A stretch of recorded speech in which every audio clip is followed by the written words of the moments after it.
In the 1st century AD, the greatest power on earth was Rome. With power, as always, came splendor and languor. This is a reconstruction of a villa at Herculaneum, seaside retreat of the imperial equivalent of multimillionaires. Rome itself was in many ways a reconstruction of Greece, a nation it had conquered and absorbed. Its architecture was Greek, and so, under different names, were its gods, with a special Roman emphasis on sensuality. The master and mistress, rather ordinary people, but the fashion they followed in Herculaneum and nearby Pompeii was tainted by cruelty and violence, and in 79 AD came a violent end to their world. Vesuvius exploded.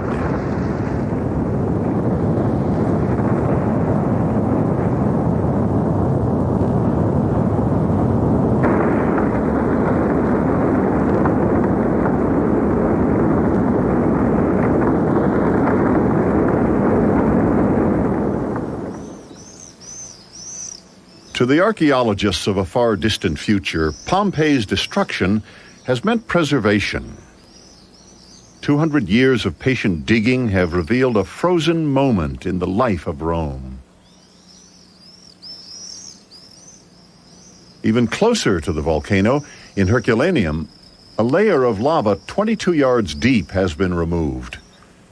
Now shops and houses stand almost as fresh as the day before the eruption. You might be in Herculaneum 2,000 years ago, except for one thing. There are no people. There have never been any remains of people. It was a mystery that lasted until 1982, when archaeologists began to dig in Herculaneum's boat tunnels, tunnels facing a beach that was also buried before the coast was reformed half a mile to the west.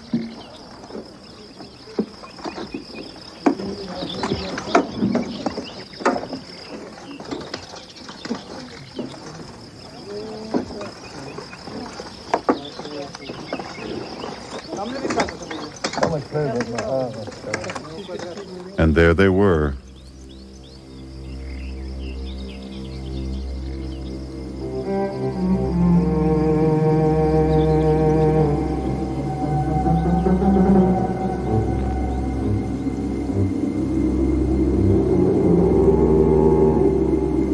By the hundreds, they had left their civilization to the lava and had sheltered here, only to die in a blast of scalding gas.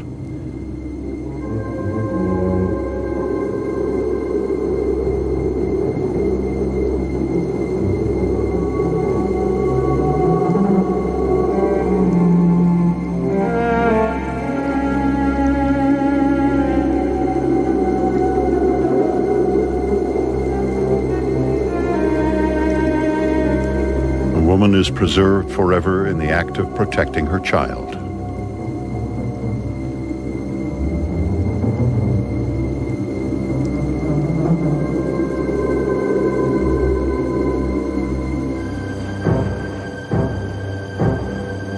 But why would people build cities on the sides of volcanoes? Perhaps civilization itself makes humans feel invulnerable to the forces of nature. But it is these forces that have made civilizations what they are, all civilizations. The same thing that made Vesuvius made Rome, colliding continents.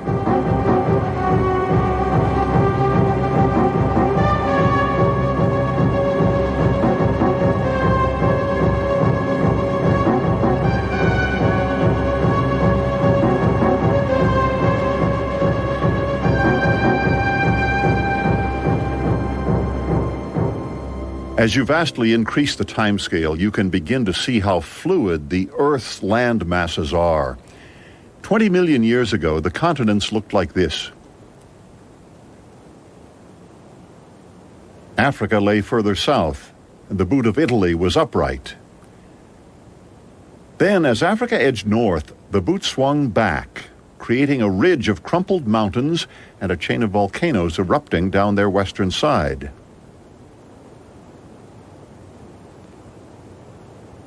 Rome was built on foundations laid by the Greeks, and their geology was different. That first of the two great Mediterranean civilizations grew up in a mountainous land deeply dissected by fingers of sea. Greece is being stretched apart, and only about a fifth of the land is level enough to be cultivated. As long as the population remains small, that doesn't matter. But once it passes a certain level, this geography dictates change.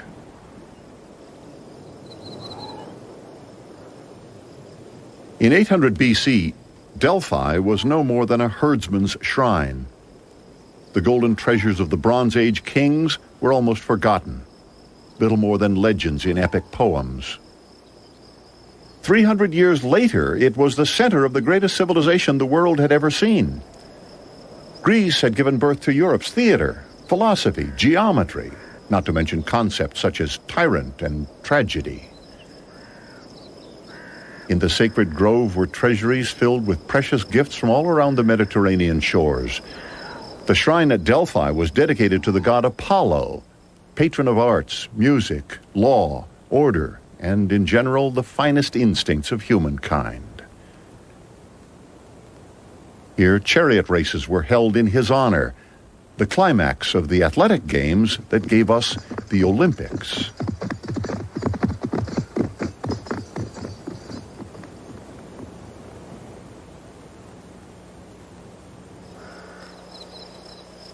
What had caused the transformation? Greece's population had passed the point where it could be supported by its arable land. The threat of poverty and the accessible sea conspired to send Greeks out around the Mediterranean to search for new land and new raw materials. This meant the trade and colonization which inspired and enriched their own culture, the culture that they were to carry to the shores of Europe as the glorious civilization whose remnants we know.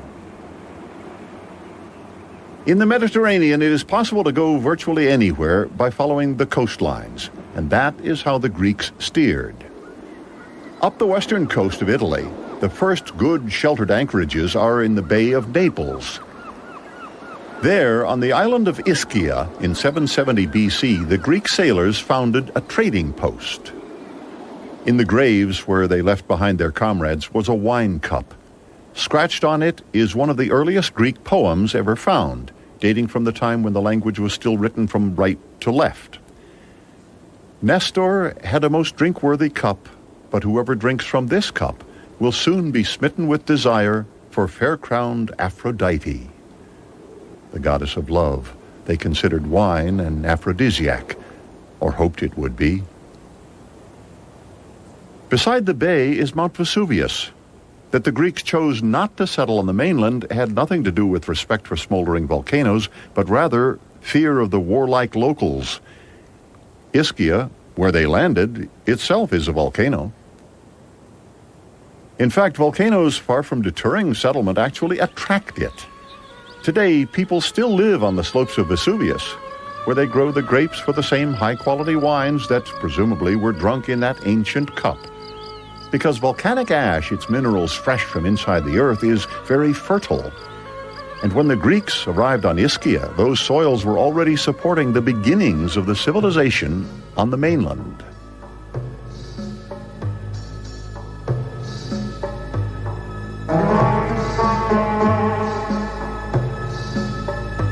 The mainlanders built their huts where the volcanic soils fed them, and their minerals and metalwork were to make them wealthy.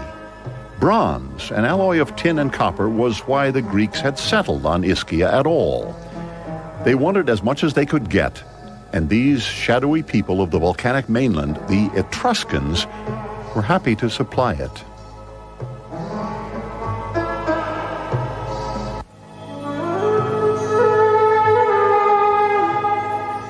Early civilizations advanced with their metallurgical skills, and the Greeks were already masters of tool in most. They brought the ore from another volcanic island, Elba, and on Ischia they smelted it.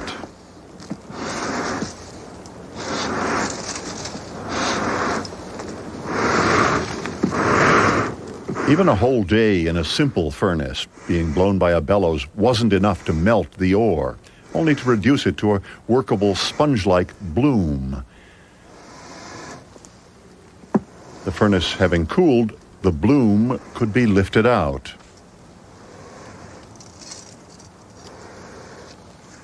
Then came the kind of skilled technology that civilizations sometimes rest on, the slow and laborious process of smithing, heating the bloom over and over again and repeatedly tapping out the slag.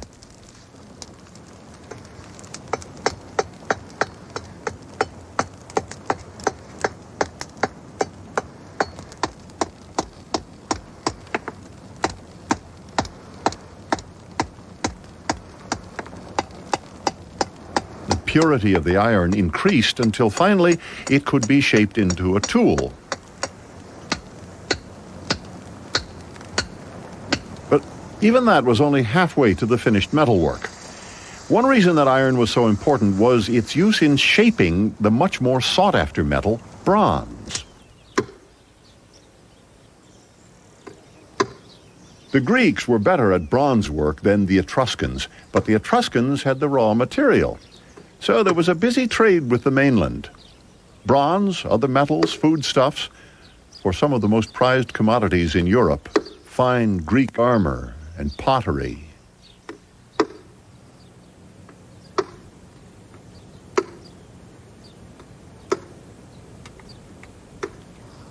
In those days, armor made the man. The heroes Ajax and Achilles keep their spears and helmets at hand even as they play a game of dice. Again, it was the northward drift of Africa, the bending of the Italian boot and the resulting volcanoes that deserved credit. For it was the volcanoes that enriched the metal ores, like the soil. And the resulting trade with the Greeks made the Etruscans rich and produced these strange mounds. Villages grew into cities, and graveyards came to look like towns. A mark of a civilization with prosperity to spare is the Grand Tomb.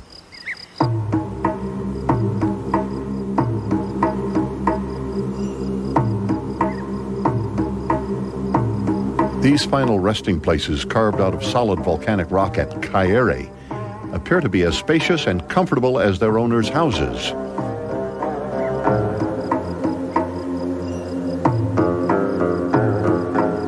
Vaults filled with art and various objects for the enjoyment of the afterlife could serve the same family for 150 years.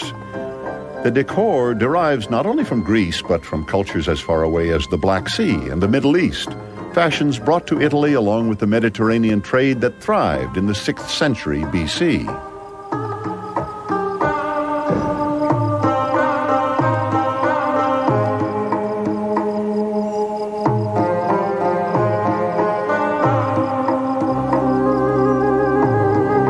A departed couple were immortalized on their coffins, serene in their contemplation of the good life to come.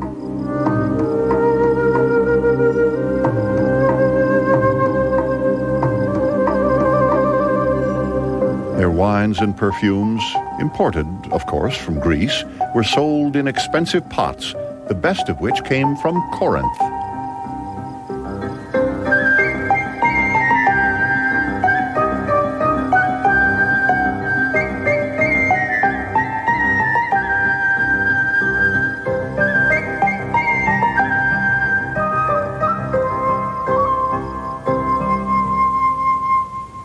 In the Etruscan heartland, between the Tiber and Arno rivers, there were now many independent cities made rich by trade. And the richest of all was the one that dominated the coast where the ships landed first, Caere. Corinth had become a trading capital because it sat on a thin neck of land between northern and southern Greece. It was much safer to carry valuable goods through Corinth than to ship them around the stormy headlands of the Peloponnese. The Greek landscape had been created by pressures that tore and tilted the continental crust, and at Corinth, limestones were pushed up from under the sea. Formed from shells and other organic materials, limestone is easy to quarry and cut, and the Corinthians used it to build a new kind of temple to Apollo, the god that had blessed them with an isthmus.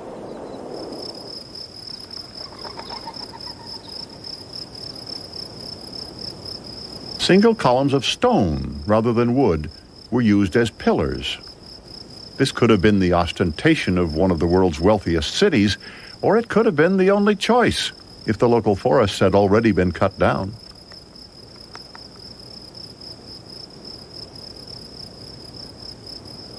Fashion spread easily from this channel of world trade, and soon many of the Greek colonies around the Mediterranean were building all-stone temples. The splendor and size of structures such as this one at Paestum in Italy reflect a wealth and vigor in the outposts as great as any in Greece itself.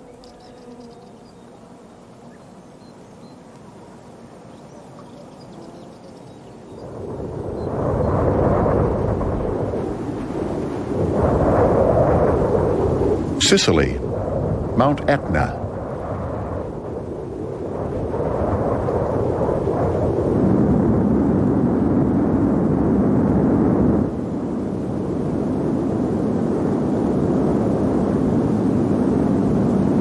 As ever, a volcano means fertile soil. Etna attracted Greek farmers, and throughout history, farmers have fed merchants, and merchants built cities.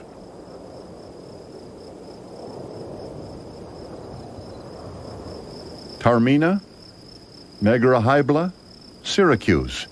Independent, proud city-states, each then had its own laws and army.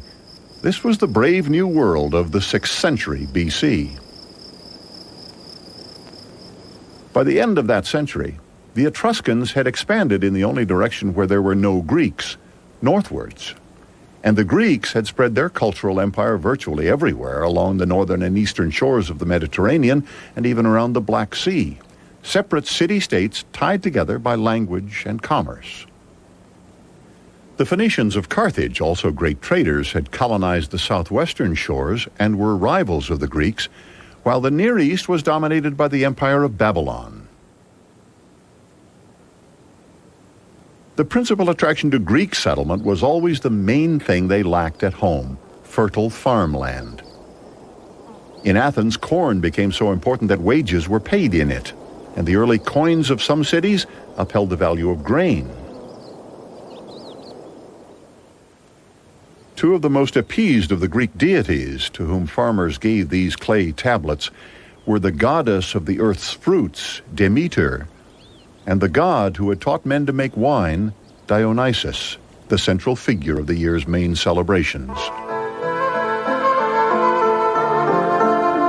Like the wine, the oils, and the perfumes, fine pottery was a leading export, and this helped Athens' rapid rise not just to riches, but to predominance among Greek cities. The main importers were the Etruscans. Their parties were more in the true spirit of Dionysus.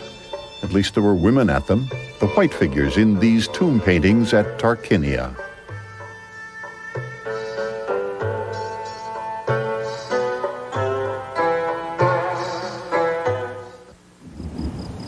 An empire that is purely cultural and commercial is as good a way as any of bringing prosperity home.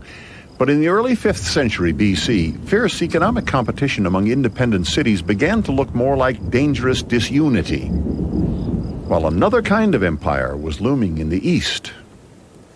It very quickly became the greatest empire the world had ever known. It belonged to the Persians, who from their capital at Persepolis conquered all the land from the Indus to the Mediterranean. Until now, the Bosporus Seaway, a piece of geographical good fortune, had protected the Westerners. This time, though, the Persian ruler Xerxes had other ambitions. He commanded that the Bosporus be bridged. It was to be the world's first great pontoon bridge, made with 674 ships. Xerxes' army, drawn from 46 nations, 250,000 men and 75,000 animals marched across it. It took a week.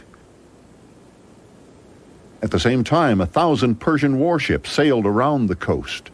The only Greek city that could even hope to put up a fight was Athens. But even the Athenian navy was outnumbered 10-1. At times like these, the Greeks always consulted the oracle of Apollo at Delphi, where a priestess in a trance was thought to speak the gods' words. "Pray to the winds," she said.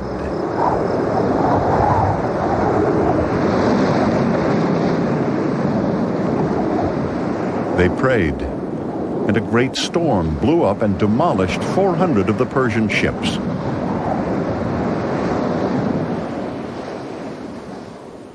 The storm wasn't the Athenians' only godsend. Millions of years before, there had been some lucky geology, too. One almost insignificant byproduct of the formation of the Alps by the colliding continents had been the concentration of seams of silver in the hills of Attica.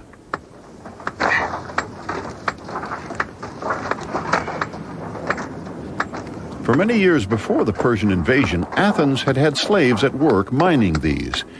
But 3 years before, a particularly rich seam had been discovered.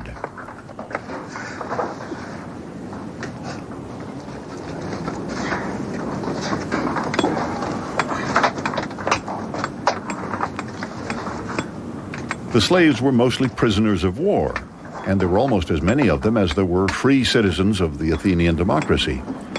They worked in terrible conditions in tiny hand-cut shafts. But it was thanks to their toil and this ore that Greece and ultimately Western civilization were saved.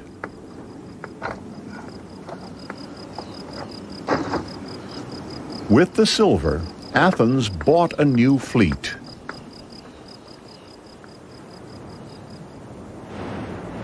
By this time, the Greek cities had formed an alliance, and its leader, Themistocles, persuaded the Athenians to have 200 triremes built. Powered by 3 tiers of oarsmen who were volunteers, these ships were the world's most advanced weapons of war.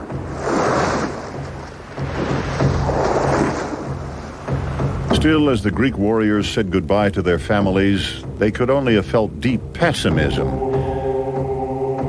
The quarrelsome cities could not agree on a coordinated defense, and only a tiny force of Spartans under King Leonidas rode to challenge the Persians at the Pass of Thermopylae, the last place they could conceivably be stopped. Leonidas had a royal escort of 300, leading an army of just 7,000 men. The Greeks were outnumbered by 100-1.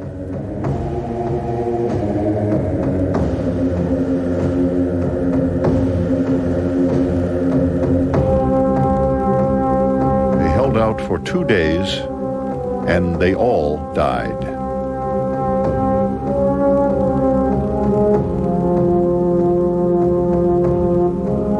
Now nothing stood between Xerxes and Athens.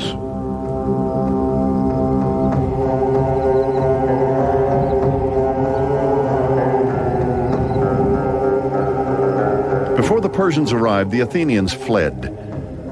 They had left a guard around the Acropolis, but that wasn't going to stop the Persian army.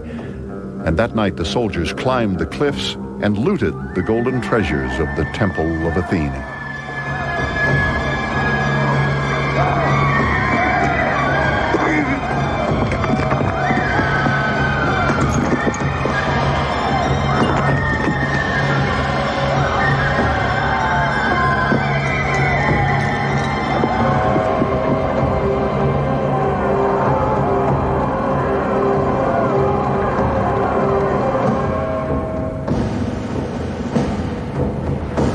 Another piece of advice the Athenians had got from the oracle was to trust to your wooden walls. And as the Persians sailed to the attack, the Athenians had only their triremes left to trust in.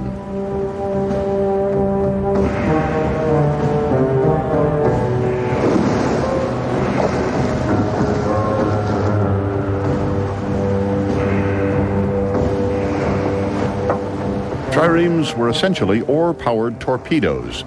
The object was to sink the enemy ship by ramming it.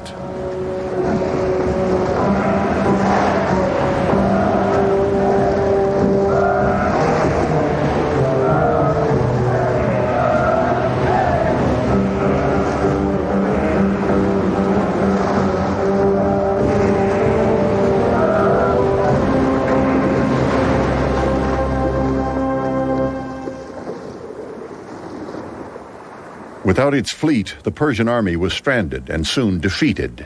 The concept of democracy was saved by silver. The deity to whom the Greeks gave thanks was Nike, the winged goddess of victory. This left the Mediterranean with a new supreme power, Athens. The city led a league of 220 other Greek cities, which paid Athens to build more ships and raise more troops to mop up the remaining Persians still scattered around the Aegean. But the Persians sued for peace early, and there was money to spare. The Athenians used this defense dividend to build a temple to their patroness, Athena Parthenos, the Virgin, the Parthenon.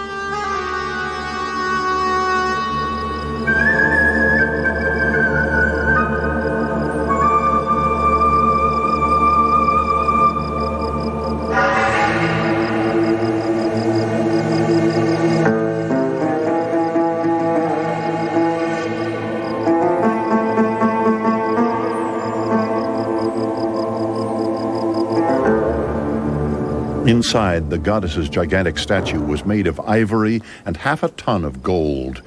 It represented riches of a degree that the Greeks had never before imagined.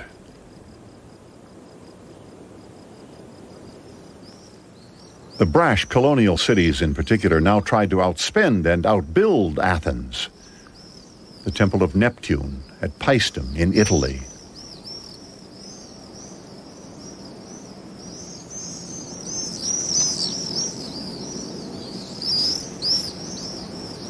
The great power source of the time was slavery, and it was from that pool of energy that the temples rose, massively financed because the temples were also the state treasuries.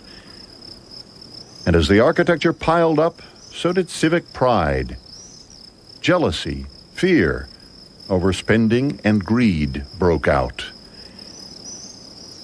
And war. Athens, meanwhile, got on with its golden age. In 438 BC, the Parthenon was finally finished. Athene was the goddess of wisdom and patroness of intellectual debate. But she was also the goddess of Athens and goddess of war.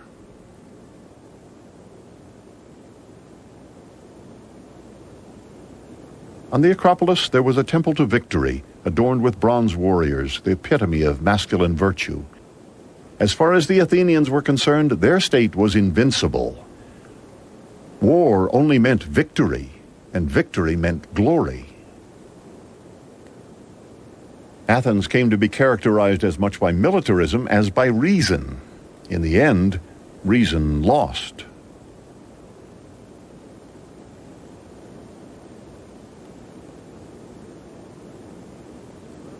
Throughout Greece, the temples, which doubled as banks, were making loans, not as traditionally to beautify the cities, but to build fortifications, as this plaque, a sort of bronze ledger, records.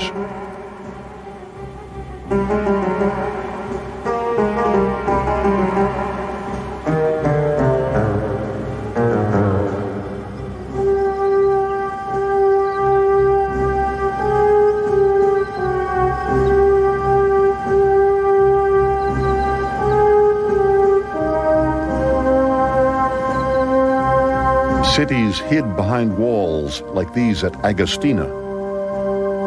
No sooner had Athens completed the enormously expansive Parthenon than it began squandering money, not to mention energy, talent, and life, on a pointless war with Sparta, its neighbor.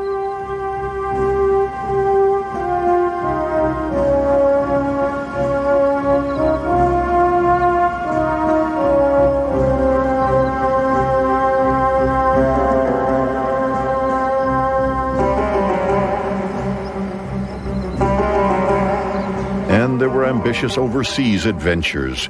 The Athenians tried to capture Syracuse, the main Greek city on Sicily. They failed. They lost their fleet and, cut off from their colonies, they also lost their supply of grain, the very reason they had ever set sail in the first place. Everywhere, fortune soured. The Etruscans had sided with the Persians, and now they were defeated as a nation. Greeks fought Greeks, and city fought city. Suddenly, less than a generation after the glorious defeat of Xerxes, the prosperity that had been brought to the Mediterranean by trade had been transformed by conflict into poverty and famine. It was the end of the Mediterranean as the world of the Greeks.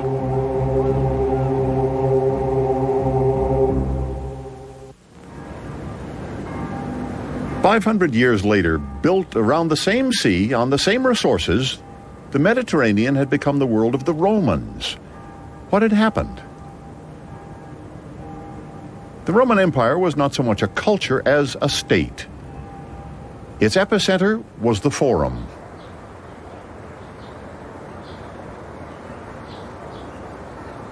But when the triumphant armies marched up the Via Sacra to the Forum, they marched above the ruins of an older Rome. When Nero built the city's huge granaries, he built them over the underground slave quarters of his political enemies' villas, which he had watched burn. And beneath them are earlier buildings, Etruscan. Rome sat on Etruscan foundations. The arches that seem so typically Roman were in fact an Etruscan invention.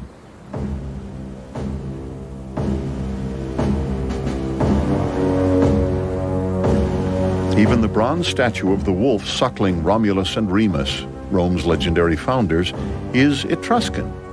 In a sense, the Etruscans gave birth to Rome, while the Greeks fathered the new power. But Rome was able to rise where they had collapsed. It could be pragmatism. The Roman leaders who had themselves immortalized in sculpture were realists. They were hard men who could forge an empire where none had existed before.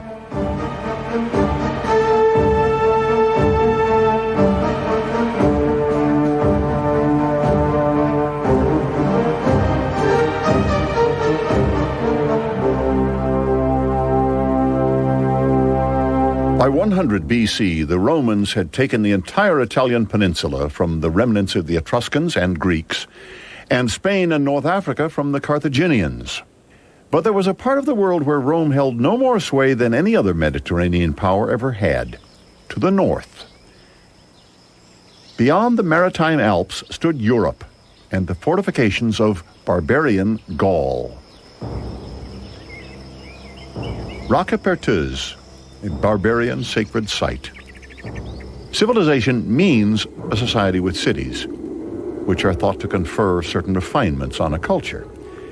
The Romans were civilized in that they were citified, and they even embraced a few refinements, though they were bloodthirsty enough. But the barbarians were uncivilized in every sense of the word. They not only cut off their enemies' heads, but at Rocca Pertuse, at the temple, they nailed them into niches on the door.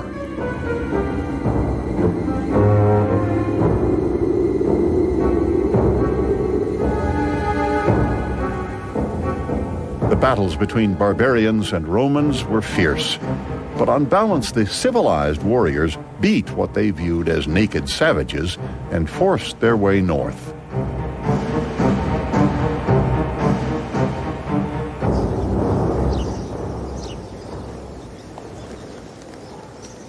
The Romans could now settle in Gaul.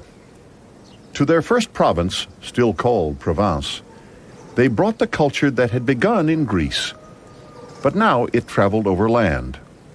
For the first time, European civilization was spreading by road instead of sea. Now it could penetrate the heart of Europe.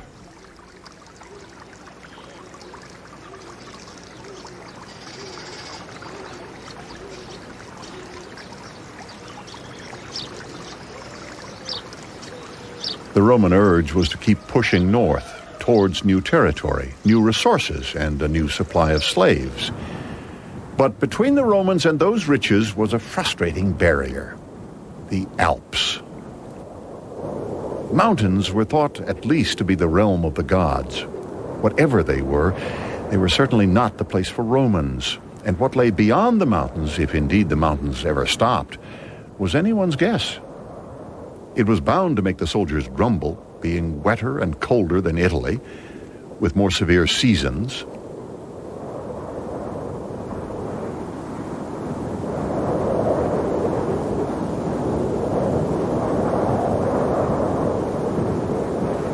But the same continental forces that had thrown up the Alps and created mountains as high as Mont Blanc had also made a way of passing around them.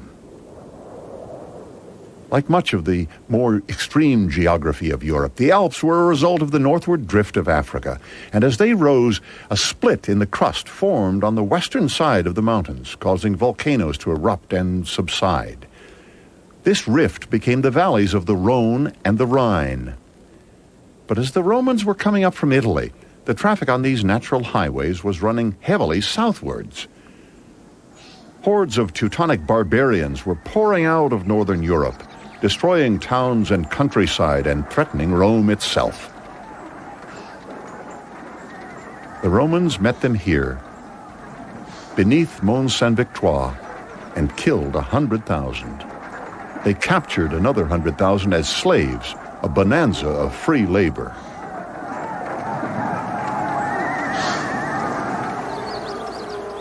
Slavery, added to the volcanic fertility of the Italian fields, created a wealth in wine, much of which was shipped back up the Rhone and sold to some of the same barbarians who had provided the stock of slaves. In Roman eyes, they are exceedingly fond of wine and sate themselves on the unmixed wine imported by merchants. Their desire makes them drink it greedily, and when they become drunk, they fall into a stupor or a maniacal disposition. And therefore, many Italian merchants, with their usual love of cash, look on the Gallic craving for wine as their treasure.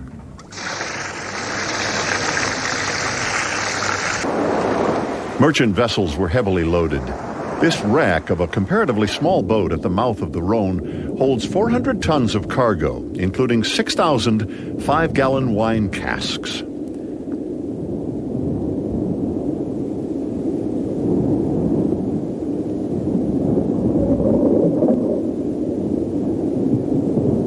To lose such a shipload would have been a serious setback, for wine could be traded at a rate of 1 cask for 1 slave, a price the barbarians were prepared to pay. For wine, they would fight each other and capture each other on behalf of the Roman slave force. And the more slaves there were in Italy, the more wine flowed up the Rhone. The Romans may not always have been entirely aware of what they had tapped into. Trade and migration had been following these waterways since the Stone Age. Many great rivers, including tributaries of the Rhone, flowed out of the European highlands. For several millennia, there had been known positions of power where access to rivers could be controlled. One of these was Bibracte, a fortified settlement with a view on one side of the stream that fed the Rhone and on the other side of the Seine. Whoever controlled Bibracte, and this had been true since the Stone Age, could make a fortune by taxing the goods from the boats and pack animals. In the 1st century BC, this was the Aedui tribe, one of the strongest in Gaul, made stronger when the Roman trade appeared. To keep that flourishing, they made an alliance with the Romans. Bibracte was a fortress on a mountaintop. Surrounding it was a great rampart, 3 miles long, once a massive earthwork, strengthened with timber beams.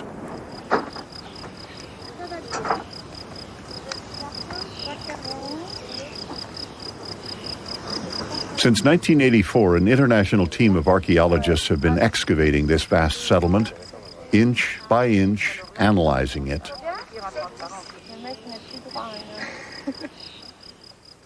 What is emerging is a picture of a time of change. By shipping wine up the rivers, the Romans were, in a sense, civilizing the barbarians by making commerce more rewarding than military prowess. One thing is certain, Bibracte was a center not only of the wine trade, but of wine consumption. The ground is thick with broken casks. Other barbarians naturally became envious of the Aedui, and the outcome of the envy was only ever one thing. Tribes from the Rhine attacked. The Romans came to their allies' aid, centurions went to work strengthening the fortifications. Their commander, fresh from securing Roman control of the passes to the Rhone and anxious to make a reputation as a great soldier, was one Julius Caesar. The defense of Bibracte was one more engagement on the way to conquering all of Gaul.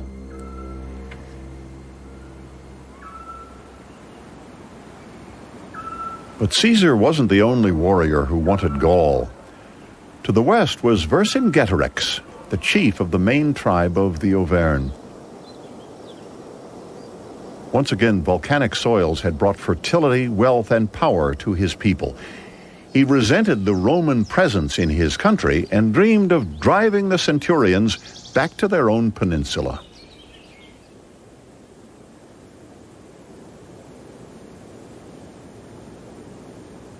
To many of the Gauls, the problem was becoming urgent. Caesar's conquests already stretched as far as Brittany. The tribal leaders gathered and implored Vercingetorix to command a united Gallic army against Caesar. In 52 BC, Caesar returned to Bibracte, and from there rallied his legions. Vercingetorix and his warriors were camped at Alesia nearby. The Romans marched there, laid siege for a month, and began the greatest battle of all.